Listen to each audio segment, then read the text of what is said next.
Bienvenidos al capítulo 26, Principios básicos de estadística clínica. Hoy vamos a transformar lo que suele sentirse como un idioma desconocido en una herramienta poderosa para interpretar evidencia científica en oncología. Antes de avanzar, recordemos brevemente lo que vimos en el capítulo anterior. Aprendimos cómo las tasas pueden engañar cuando las poblaciones no son equivalentes, especialmente al comparar mortalidad sin ajustar por edad. Hablamos del rol de las diferencias estructurales y de cómo la estandarización permite comparaciones justas entre poblaciones clínicas distintas. La idea central fue clara. Ninguna tasa debe interpretarse sin entender quién compone la población, cómo se midió el evento y qué tan comparable es el grupo de análisis con el grupo de referencia. El desafío de la estadística clínica. Cuando empezamos a leer artículos clínicos, todo parece manejable hasta que llegan los métodos estadísticos. De pronto, aparecen términos como medias, desviaciones estándar, intervalos de confianza, análisis bivariados, variables continuas, ordinales, nominales, distribuciones gaussianas, y todo empieza a sonar intimidante. La buena noticia es esta. La estadística clínica no se trata de saber hacer los cálculos, sino de identificar qué prueba corresponde a qué tipo de pregunta, y por qué.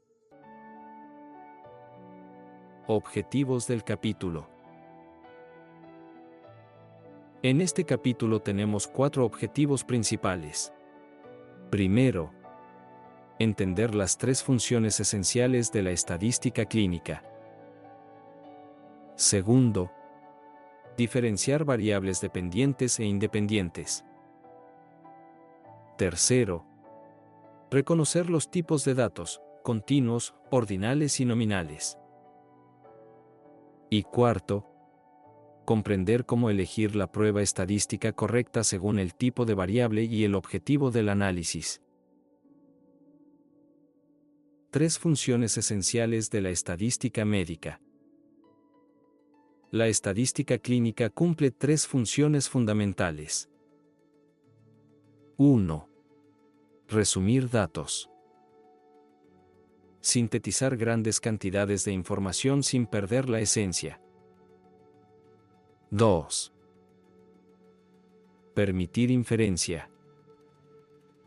Usar una muestra pequeña para decir algo sobre una población mayor. 3. Ajustar por confusión. Es decir, controlar variables que pueden distorsionar la relación real entre tratamiento y resultado. Primera función, resumir datos. Cuando medimos una variable en un ensayo clínico, como la bilirrubina en 300 pacientes, nadie publica las 300 cifras. Lo que se reporta es la media, la desviación estándar o la mediana. El objetivo es sintetizar sin perder la esencia. En oncología, por ejemplo, en estudios de hepatocarcinoma con sorafenib, los valores de alfa-fetoproteína pueden variar muchísimo. Para describir correctamente al grupo, lo apropiado es publicar media más desviación estándar o mediana más IQR, dependiendo de la distribución del dato. Segunda función, permitir inferencia. La inferencia estadística nace cuando queremos usar una muestra para decir algo sobre una población mayor. Aquí aparecen los conceptos clave. Hipótesis nula, valor P, intervalos de confianza, errores tipo 1 y tipo 2, y potencia estadística. Ejemplo oncológico. Si en un ensayo fase 3 de quimioterapia adyuvante en cáncer de colon, la supervivencia libre de enfermedad mejora 6 meses con un valor P de 0.02, lo que afirmamos es que esa diferencia sería muy improbable si en realidad no existiera un efecto real del tratamiento. Tercera función, ajustar por confusión. Aquí entra el análisis multivariable. Variables como edad, estadio, subtipo molecular, comorbilidades y terapias previas pueden alterar la interpretación del resultado. En cáncer de mama, si analizas mortalidad, debes ajustar por edad, estadio, subtipo como luminal, HER2 o triple negativo, comorbilidades y tratamientos previos. Si no ajustas, podrías concluir falsamente que un tratamiento es mejor o peor, cuando en realidad los grupos eran clínicamente distintos. Selección de prueba estadística, la clave. La selección de una prueba estadística depende exclusivamente de 3 factores. Primero, la variable dependiente, es decir, el desenlace principal. Segundo, las variables independientes que podrían influir en ese desenlace. Y tercero, el tipo de datos involucrado, continuos, ordinales o nominales. Piénsalo como una caja de herramientas. No puedes usar un serrucho para apretar un tornillo. Variables dependientes versus independientes. Las definiciones son simples. Variable dependiente. El desenlace que quieres explicar. Variable independiente. Aquello que podría influir en ese desenlace. Ejemplo clásico, tabaquismo y cáncer pulmonar. La variable dependiente es cáncer sí o no. La variable independiente es fumar o no fumar. Ejemplo clínico adicional. En un ensayo de cáncer gástrico como FLOT versus SF, la supervivencia global sería la variable dependiente, el tratamiento sería la variable independiente, y edad, estadio o ECOG funcionarían como covariables adicionales. Tipos de datos, el corazón del capítulo. Aquí llegamos a la clasificación más importante del capítulo. Datos continuos. Como edad, presión arterial, creatinina o tamaño tumoral. Tienen infinitos valores posibles y permiten pruebas más sensibles. Datos ordinales. Tienen orden, pero no una distancia uniforme entre categorías. Como ECOG, grado histológico o estadios tumorales. Datos nominales. No tienen orden. Como sexo, tipo de cáncer o tratamiento recibido. Ejemplo aplicado con pembrolizumab. Veamos un ejemplo realista. En un ensayo de pembrolizumab en cáncer renal avanzado, cada variable requiere un análisis distinto. La supervivencia libre de progresión en meses es una variable continua, analizada con curvas de Kaplan-Meier. La respuesta objetiva sí o no es nominal, analizada con chi cuadrado o Fischer. El grupo de tratamiento es nominal. El riesgo IMDC es ordinal. Y la LDH sérica es continua. Si ajustas por IMDC y LDH, entonces utilizas regresión de Cox multivariable. Recordatorio importante. Pérdida de información. Principio clave, mientras más recodificas un dato, más información pierdes. La edad continua es altamente informativa.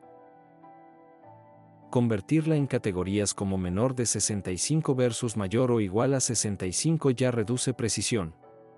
Y transformarla en jóvenes versus viejos pierde aún más información valiosa. En oncología, esta pérdida puede ocultar efectos reales del tratamiento y conducir a conclusiones erróneas.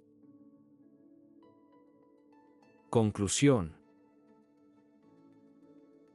La estadística médica no es un ejercicio matemático, es una forma ordenada de pensar. Es una herramienta que te permite entender si los resultados tienen sentido, si están libres de sesgos y si las diferencias observadas se deben al tratamiento y no al azar. Este capítulo te da un mapa conceptual para navegar la estadística clínica, qué medir, cómo medir y qué técnica usar. Scientia potentia est, el conocimiento es poder. La estadística clínica te da el poder de interpretar, evaluar y aplicar de manera rigurosa la evidencia científica en tu práctica oncológica. Gracias por acompañarme en este capítulo del proyecto Grupo Ángeles. Capítulo 27.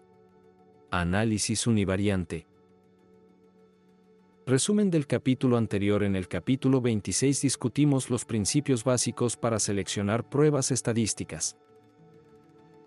Aprendimos a distinguir entre variables continuas, ordinales y nominales, y comprendimos cómo esta clasificación determina el tipo de prueba que puede emplearse.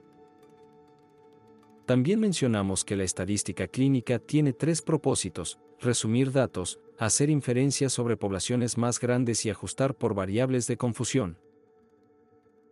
Ese capítulo sentó la base conceptual para lo que inicia hoy, la aplicación práctica del análisis univariante. En investigación clínica, uno de los errores más frecuentes es creer que solo los modelos complejos dan información valiosa. Pero la realidad es que todo análisis, por sofisticado que sea, nace del análisis univariante.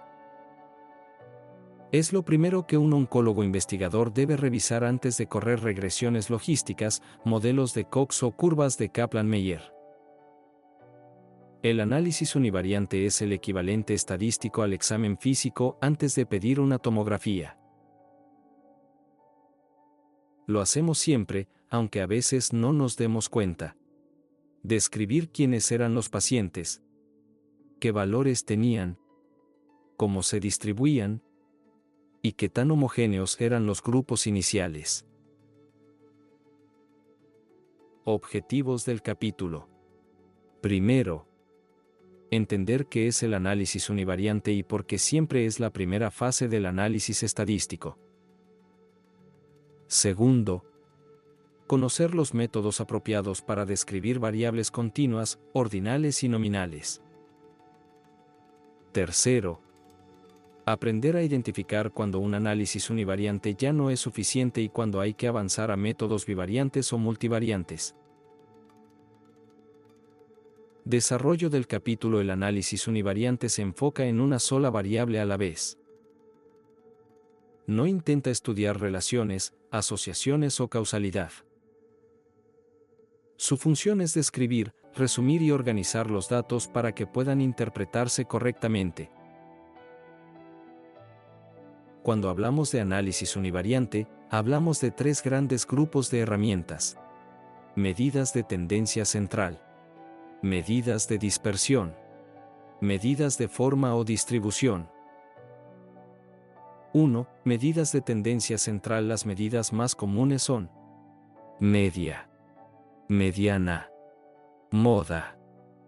La media es útil cuando los datos son simétricos, pero se distorsiona fácilmente con valores extremos. La mediana suele ser más robusta en datos clínicos porque ignora grandes valores aberrantes. Ejemplo en oncología. Si analizas niveles de alfa-fetoproteína en hepatocarcinoma, es casi seguro que estarán sesgados a la derecha. La mediana dará una mejor descripción que la media. 2. Medidas de dispersión describen la variabilidad de los datos. Desviación estándar, rango intercuartílico, rango total. En estudios clínicos, la dispersión es casi tan importante como la media. Por ejemplo, reportar que el tiempo de espera en quimioterapia es 30 minutos no dice nada a menos que se agregue la dispersión. ¿Son siempre 30 minutos? ¿O a veces 10 y a veces 90? Para interpretación clínica, la variabilidad importa tanto como el promedio. 3. Medidas relacionadas con la forma de la distribución incluyen sesgo, asimetría, kurtosis, si la curva es más concentrada o más dispersa que una normal. En medicina, la mayoría de las variables no son normales, contrario a lo que muchos manuales de estadística de laboratorio enseñan. Ejemplo: Valores de CA en cáncer colorectal suelen tener sesgo potente. Resultados de lactato también suelen tener colas largas. Por eso, antes de aplicar una prueba paramétrica, debe confirmarse la distribución. Tablas univariantes. Una tabla univariante resume los datos de una variable de manera ordenada, incluyendo valor mínimo, valor máximo, media o mediana, desviación estándar o IQR, número total de observaciones, valores omitidos, si los hay. Esto es fundamental en publicaciones clínicas porque permite evaluar si los grupos comparados eran similares en sus características basales. Ejemplo oncológico. En un ensayo de neoadjuvancia en cáncer gástrico, la tabla 1 suele incluir edad, sexo, ECOG, estadio clínico, albúmina, hemoglobina, peso corporal, comorbilidades, función renal. Si estas variables están muy desequilibradas entre grupos, el análisis univariante lo revelará. Y ese es un indicador temprano de que habrá que usar ajuste multivariante. Ejemplo literal del libro, el análisis del colesterol. El libro explica cómo un análisis univariante de colesterol en pacientes con y sin enfermedad coronaria puede revelar valores muy dispersos, presencia de valores atípicos, necesidad de evaluar simetría de la distribución. Este tipo de análisis sirve para decidir si se debe emplear media y desviación estándar o mediana y rango intercuartílico. La idea principal es que la descripción correcta evita conclusiones erróneas antes de iniciar cualquier comparación. Aplicación directa a oncología. Consideremos un estudio de inmunoterapia en melanoma avanzado. Antes de evaluar diferencias en supervivencia, el análisis univariante podría mostrar LDH extremadamente elevada en algunos pacientes, recuentos de linfocitos muy bajos, distribución no normal del tamaño tumoral, ECOG agrupado en 0, 1 y 2 con pocos en categoría 3. Esto permite anticipar qué pruebas serán viables y cuáles no. Por ejemplo, no tendría sentido usar TD-Student para comparar el LDH si la distribución es muy sesgada. Cierre de la parte 1. Capítulo 28. Análisis bivariante, una variable cualitativa y otra cuantitativa. En el capítulo anterior revisamos el análisis univariante. Vimos cómo cada variable, aislada, debe describirse correctamente antes de avanzar hacia comparaciones o modelos más complejos. Revisamos la importancia de identificar la distribución, la presencia de valores extremos, la dispersión, y cómo estas características determinan qué pruebas estadísticas serán válidas en análisis posteriores. También aprendimos que los errores en la descripción inicial afectan todo el resto del estudio, incluyendo conclusiones clínicas. Ahora, entramos a uno de los capítulos más útiles para la práctica clínica diaria, porque muchas de las comparaciones que hacemos, como oncólogos y como investigadores, implican analizar si un grupo categórico presenta diferencias en una variable cuantitativa. Este tipo de análisis surge en casi todos los estudios biomédicos. Por ejemplo, ¿los pacientes con mutación BRCA tienen una mediana de edad distinta que los pacientes BRCA negativos? ¿Los pacientes con ECOG 0 presentan niveles de LDH más bajos que los pacientes con ECOG 1-2? ¿Los fumadores tienen un volumen tumoral distinto que los no fumadores? Es aquí donde aparece el análisis bivariante de una variable cualitativa y otra cuantitativa, un análisis que parece simple pero que, si se hace de forma incorrecta, puede llevar a conclusiones falsas y a errores clínicos serios. Objetivos del capítulo. Primero, Entender en qué consiste el análisis bivariante cuando una variable es categórica y la otra numérica. Segundo, revisar qué pruebas estadísticas corresponden según la distribución de los datos y el número de categorías. Tercero, reconocer las trampas comunes en artículos clínicos y cómo evitarlas en la práctica de oncología. Cuando comparamos una variable cuantitativa en diferentes grupos, lo que realmente queremos saber es si las diferencias observadas se deben al azar o reflejan una diferencia real entre poblaciones. Para esto, primero debemos entender el objetivo del análisis bivariante en este contexto, evaluar si la variable cuantitativa difiere entre categorías de un factor cualitativo. Ejemplo simple del libro. Comparar niveles de colesterol entre fumadores y no fumadores. Comencemos con el paso crítico, conocer la distribución. Aquí es donde fallan la mayoría de los artículos. Antes de elegir cualquier prueba debemos responder 3 preguntas. ¿La variable cuantitativa es normal o no? ¿Tiene valores extremos que distorsionan la media? ¿Cuántas categorías tiene la variable cualitativa? En oncología, lo habitual es que la mayoría de variables cuantitativas no tengan distribución normal. Marcadores inflamatorios, tamaño tumoral, PCR, IL6, LDH, ACE, AFP, K125, casi todas muestran colas largas o una asimetría importante. Ahora sí, comparemos entre dos grupos. Si la variable cuantitativa es normal, la prueba correcta es la TD-Student para muestras independientes. Es una prueba poderosa y sensible, pero solo funciona si la distribución realmente es normal y las varianzas son homogéneas. Pero si la variable es no normal, o presenta sesgo acentuado, o valores extremos, la prueba adecuada es Mann-Whitney, también conocida como Wilcoxon Rank Sum Test. Es la prueba más común en oncología para comparar dos grupos. Veamos un ejemplo oncológico concreto. Pacientes con melanoma estadio 4 tratados con anti-PD-1. Queremos comparar la LDH basal entre quienes tienen respuesta completa y quienes tienen enfermedad progresiva. Sabemos que la LDH es una variable altamente sesgada. Por lo tanto, la prueba correcta es Mann-Whitney.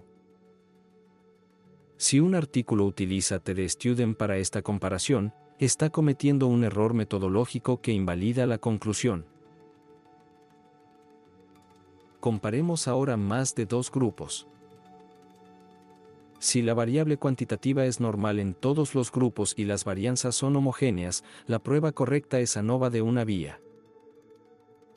Pero si la variable es no normal, o las varianzas son distintas, entonces corresponde Kruskal-Wallis, la prueba no paramétrica más usada en oncología para comparar múltiples grupos. Ejemplos típicos en oncología ayudan a visualizarlo mejor. Comparar niveles de PDL1 entre adenocarcinoma pulmonar, carcinoma escamoso y tumor indiferenciado. Casi siempre la distribución es sesgada, por lo que Kruskal-Wallis es la prueba correcta. Comparar K125 entre estadios 2, 3 y 4 en cáncer de ovario. De nuevo, casi nunca será normal. Y comparar tamaño tumoral entre subtipos de cáncer de mama, luminal A, luminal B, HER2 positivo y triple negativo. Lo esperado es que la distribución sea asimétrica. Ahora revisemos 5 errores comunes en el análisis bivariante. Error 1. Utilizar TD-Student cuando la variable es extremadamente sesgada. Error 2. No reportar varianzas y asumir homogeneidad sin verificarla. Error 3. Comparar medias cuando se deberían reportar medianas.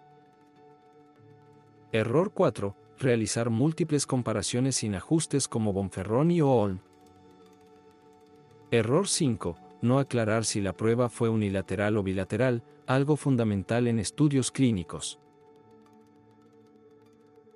Veamos un caso real, un error en cáncer colorectal. Un estudio comparó niveles de CA entre pacientes respondedores y no respondedores usando TD Student sin verificar la distribución. El CA es una de las variables más sesgadas en oncología. Como resultado, la conclusión del artículo fue inválida y llevó a decisiones clínicas equivocadas. Para interpretar resultados de forma correcta debemos evaluar 3 elementos. La dirección del efecto, es decir, qué grupo tiene los valores más altos. La magnitud del efecto, para saber si la diferencia es mínima o clínicamente relevante. Y la precisión del efecto, medida con intervalos de confianza.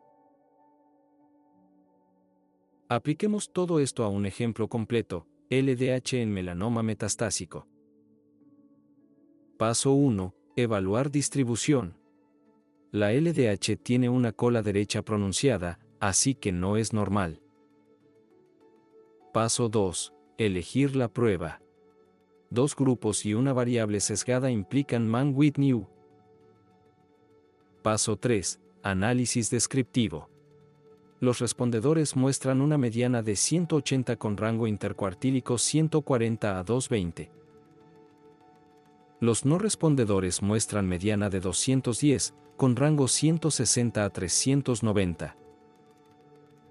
Paso 4. Interpretar el valor P. Un valor P de 0.03 significa que la diferencia es improbable por azar, aunque no establece causalidad. Paso 5. Evaluar la magnitud.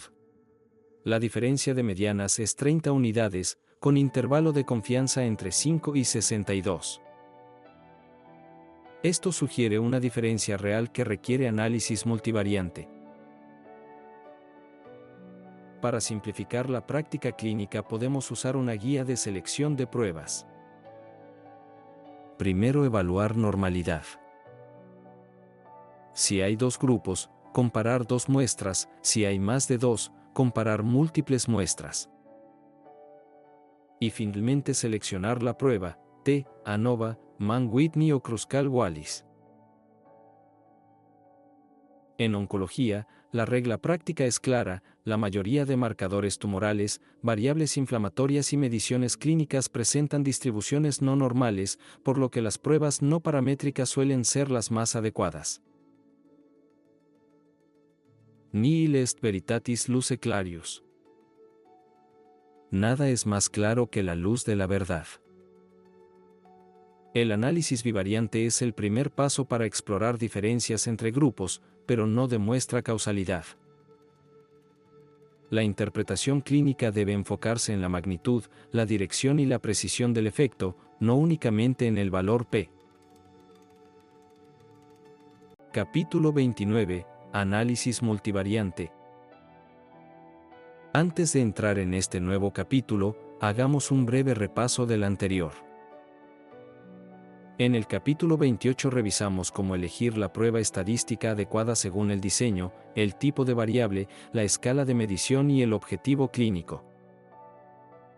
También discutimos cómo una prueba mal seleccionada puede generar conclusiones engañosas incluso si los datos están bien recolectados, y repasamos ejemplos clínicos donde esto ocurre con frecuencia, como comparar supervivencia entre esquemas de quimioterapia o analizar tasas de toxicidad.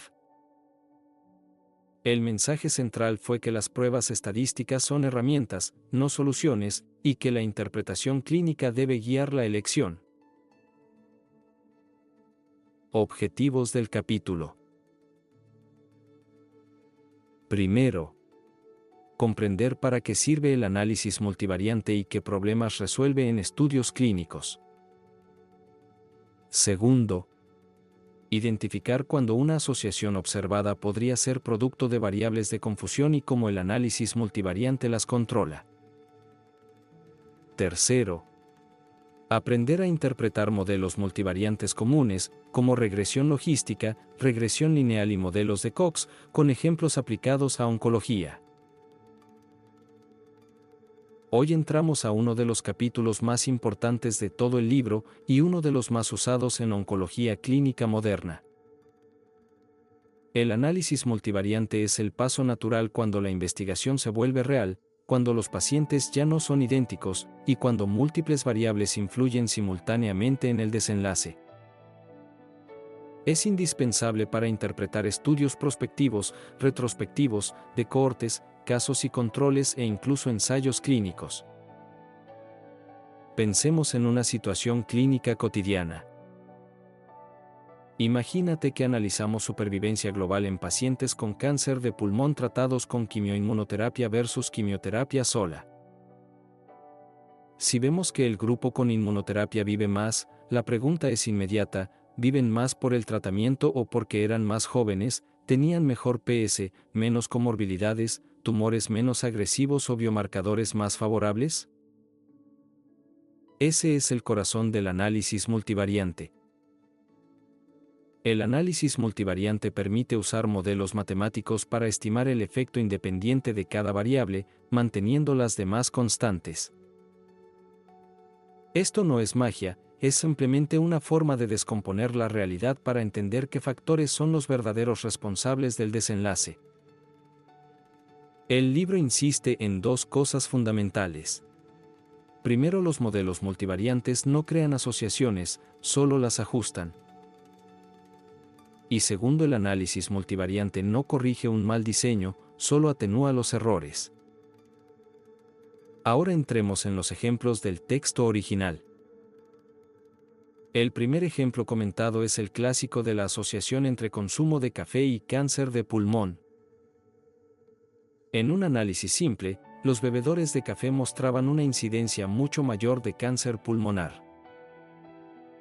Pero, como vimos en capítulos anteriores, esta asociación era falsa porque los fumadores son más propensos a beber café. Aquí el análisis multivariante permite ajustar simultáneamente por el tabaquismo, edad, sexo y otros factores. Cuando se corrige por el tabaquismo, la supuesta asociación desaparece. Este es un ejemplo clásico que aparece una y otra vez en este libro: una asociación no ajustada puede ser una ilusión estadística. Ahora traslademos esto a oncología actual. En un estudio retrospectivo de cáncer gástrico, podríamos encontrar que los pacientes tratados con FLOT viven más que los tratados con SF.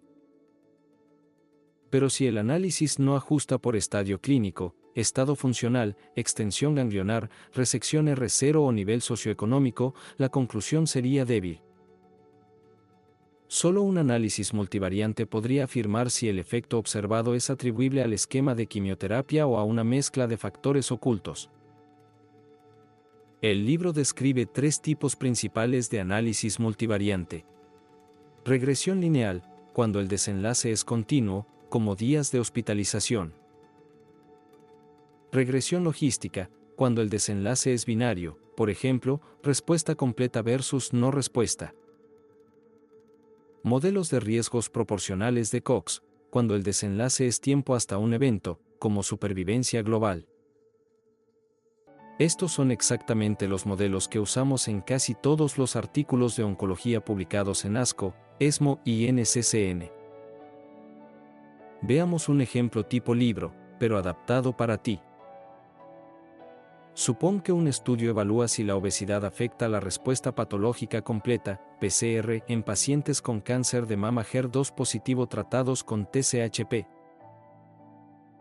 El análisis bivariado podría mostrar que las mujeres con obesidad tienen menor tasa de PCR.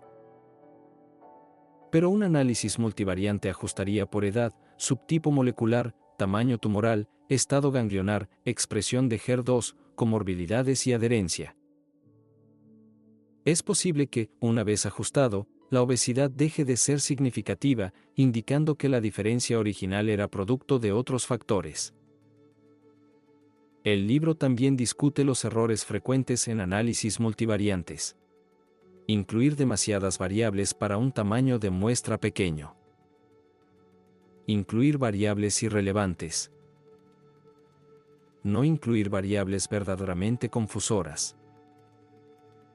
creer que el modelo corrige errores de diseño. Todos estos errores son comunes en la literatura médica y debes enseñarlos a tus residentes. Ahora un ejemplo clásico del libro, el estudio de anticonceptivos orales y tromboflebitis.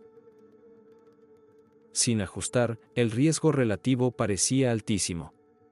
Pero al ajustar por edad, obesidad, tabaquismo, inmovilización y genética, el efecto cambiaba. El análisis multivariante revela que parte del riesgo se debe realmente a los anticonceptivos. Este ejemplo es perfecto para tus residentes porque muestra claramente el concepto de efecto independiente. En oncología, el equivalente moderno es ajustar supervivencia por ECOG, carga tumoral, LDH, número de sitios metastásicos, biomarcadores, tratamientos previos y estadio. Sin ajuste, cualquier intervención puede parecer fantástica o inútil. Con ajuste, aparece la realidad. Para entender bien el análisis multivariante, es clave recordar una idea central del libro. Ningún análisis estadístico puede reemplazar la comprensión clínica. Por eso, antes de correr un modelo multivariante, debes preguntarte cuál es la lógica fisiopatológica detrás de cada variable. En estudios reales, el error más frecuente es meter variables, porque están disponibles, en vez de incluir solo las que verdaderamente influyen en el desenlace. Por ejemplo, en un modelo de supervivencia en cáncer colorectal, variables como el color de ojos, la altura o el día de nacimiento no tienen ninguna relación fisiológica. En cambio, estado funcional, estadio, quimioterapia adyuvante, perforación tumoral, invasión vascular y RAS/diagonal BRAF son indispensables. El libro también advierte sobre el peligro de incluir variables en exceso. Cuando hay pocos pacientes y muchas variables, el modelo se vuelve inestable, sobreajustado y puede generar asociaciones completamente falsas. A esto se le llama sobreajuste o overfitting, y es uno de los motivos por los que los estudios pequeños rara vez pueden justificar modelos complejos.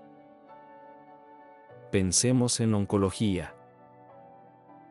En un estudio con solo 80 pacientes con cáncer gástrico metastásico, intentar ajustar por 12 variables simultáneamente no tiene sentido estadístico. El modelo producirá efectos artificiales, variables irrelevantes parecerán importantes y variables importantes parecerán irrelevantes. El libro insiste en que, si el número de variables supera la capacidad de la muestra, confías más en artefactos que en datos. Ahora pasemos a uno de los aportes técnicos más interesantes del libro. El concepto de variación explicada por el modelo. Esto se refiere a cuánta parte del desenlace podemos atribuir a las variables incluidas. En regresión lineal, este concepto se expresa mediante el famoso R². Pero el libro hace una advertencia crítica: un R² alto no implica causalidad, solo correlación. En medicina, esto se vuelve evidente en ejemplos como el uso de marcadores tumorales. En un modelo multivariante de supervivencia para cáncer pancreático, K19-9 puede tener una fuerte asociación con el desenlace, elevando el R², pero no es causa directa de mortalidad. Solo es un reflejo biológico de carga tumoral. Por eso, los modelos multivariantes sirven para medir asociaciones, pero no para declarar causas, algo que el libro repite constantemente. Un elemento muy útil del capítulo es la explicación de las interacciones. Una interacción ocurre cuando el efecto de una variable depende del nivel de otra. En oncología lo vemos a cada rato. Por ejemplo, la eficacia de pembrolizumab depende del nivel de PD-L1. Técnicamente, el efecto del tratamiento interactúa con la expresión biomarcadora. Si no incluyes esta interacción en un modelo, puedes concluir erróneamente que el tratamiento no funciona o que funciona demasiado. El libro menciona un ejemplo simple: el efecto de la educación sobre ingresos depende del sexo, es decir, una interacción entre educación y sexo. Pero en oncología hacemos esto todo el tiempo, solo que con un lenguaje diferente, hablamos de subgrupos. Un análisis por subgrupos es simplemente un intento de entender interacciones. Otro punto clave es que el análisis multivariante no sustituye el control por diseño, como la aleatorización. Por ejemplo, en un ensayo clínico aleatorizado correctamente hecho, muchos factores de confusión se distribuyen por igual. Aún así, los investigadores pueden usar modelos multivariantes para aumentar precisión o explorar subgrupos, pero no para corregir un mal diseño. Aquí el libro hace una de sus advertencias más fuertes. El análisis multivariante nunca convierte un estudio débil en un estudio fuerte. Si un estudio está mal diseñado, confuso, sesgado o mal recolectado, ningún modelo matemático puede salvarlo.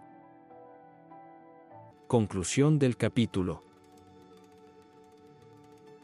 Para cerrar este capítulo, vale la pena destacar que el análisis multivariante es una herramienta poderosa, pero no mágica.